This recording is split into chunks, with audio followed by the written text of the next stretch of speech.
My affair was atypical of most in many ways. Some aspects of the relationship and betrayal were slightly less vile, some were colder and even more evil. The man I had an affair with I will call Paul. I first encountered him in group Zoom meetings during the pandemic. I found him brash and smug with no valid reason to act that way. He was the school's lacrosse coach, and I remember in those Zoom meetings being glad that as an English teacher I would have to interact with him very little. The first time we met face to face, we shook hands and had some small talk. There was zero attraction, at least from me toward him, but I didn't sense any lustful attention emulating from him toward me. During that introduction I learned he was engaged, and I told him I was happily married to a man I adored. No intimate tension, nothing even hinting that would ever be a possibility. The school began allowing half the staff in all areas and half the students to attend school for a week while the other half used Zoom. The next week the other half would attend on site and vice versa. That was supposed to assist with social distancing and the students' feelings of isolation.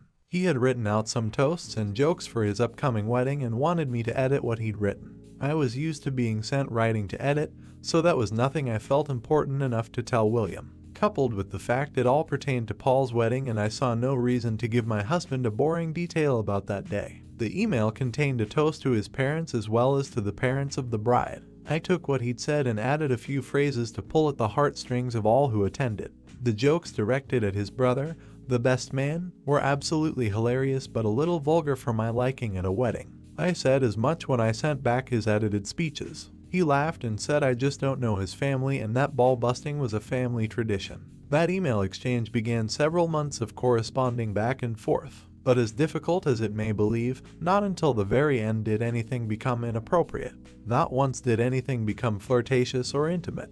Well, we did talk about intimate life and stuff, but from a purely scientific and psychological point of view. Our intimate talks at that point would have made the biggest nymphomania in history drier than the Sahara. There was nothing emotional or physically stimulating to those conversations, and I enjoyed our corresponding due to the fact I was certain there was no temptation on either end. We discussed race, politics, religion, science, sports, all the things people are hesitant to discuss due to differing opinions. Some of the discussions even got heated. I was called a prude more than once due to my opinions about intimate rapports. Yes, I proved him wrong, but I wish to God he'd been right. For the longest time all of this took place during work hours. My husband and I had a landline for emergencies, but as soon as we entered the door at home our smartphones were turned off. Paul didn't even have my number to text until I emailed him with a zinger at the end late in the day. He demanded my number to refute what I'd sent. Dozens of other coworkers had my email and I thought nothing of that.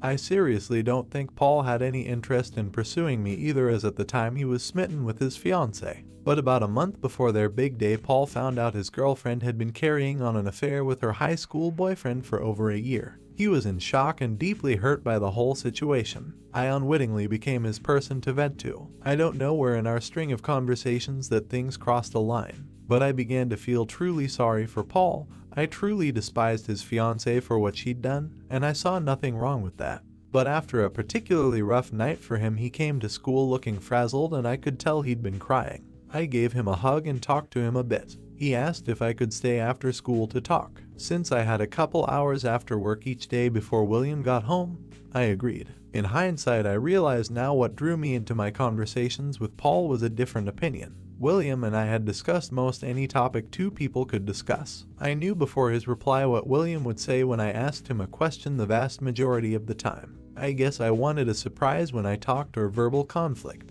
It was stupid, pathetic, and weak, but that is what led to the affair. Things with William were ideal, and we spent every available moment together. I had mentioned a coworker named Paul in passing to William, but as there was truly nothing going on, I didn't expound upon anything and he saw no reason to pry. When Paul started seeing a new woman, I felt no jealousy and honestly only happiness for him. But William had to go out of town to a construction site in Tulsa for 3 weeks. While he was away, we FaceTimed every day and I missed him morning, noon, and night. But with sudden spare time I found myself also texting with Paul just to pass the time. Instead of an occasional hour or two after school, Paul and I often had time to grab a bite to eat and a drink or two before heading to our separate homes. Oddly enough, the thing that led us to become physical was me being a klutz and the school nurse not working that week. I sprained my ankle one day walking up some steps to go get lunch. Since the nurse was not on site, I went to Paul assuming he as a coach had numbing spray or an ace bandage. He was working on my ankle when I happened to notice he had an apparent erection. I was a bit taken aback he was getting aroused in some way, until I realized from his position he could see slightly up my skirt. I have to admit for a moment I found the fact I was turning him on was stimulating in some way. I adjusted myself to see if a slightly better view would get him more worked up. He called me out on it. I laughed and told him he could work out his frustrations with his new girlfriend. Suddenly he kissed me and I pushed him away. He kissed me again and I didn't. We made out for a few minutes before I realized what I was doing. I hurriedly got out of his classroom and made it down the halls to my classroom. I sat in disbelief of what had just occurred. I didn't plan for it to happen and I was certain Paul didn't either. I didn't know if I should call William and tell him that moment or wait until he got home that night. But when I talked to Paul after classes, he apologized, urged me not to bring any conflict into my marriage and remain just friends. I didn't want to give William more to stress about as he was out of town and focused on his job assignment.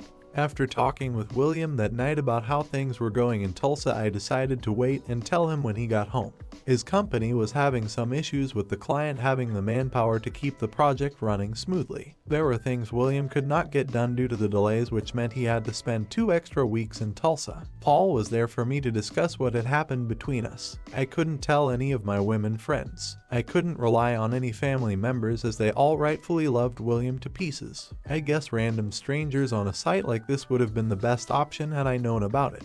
But the person I was venting to was the very last person I should have been discussing it with. One Friday after work, Paul and I went to a new restaurant near the school for dinner. We sat at the bar and had a few drinks as I explained how unsettled I felt knowing I had to tell my husband what had happened. He asked me how I thought William would take the news and I told Paul he might want to call in sick the day after. I told William just in case. He asked if I seriously thought William would beat him and I told him no. But I knew it would mean the end of Paul and I conversing and messaging, and rightfully so. Paul confessed he didn't think he would have made it through his breakup if it hadn't been for me. I assured him I was glad to be of assistance and didn't regret helping him. When the realization our friendship would end sunk in, I think we were both a little depressed. I drank too much, he drank too much, and I ended up back at Paul's apartment doing a lot more than kissing.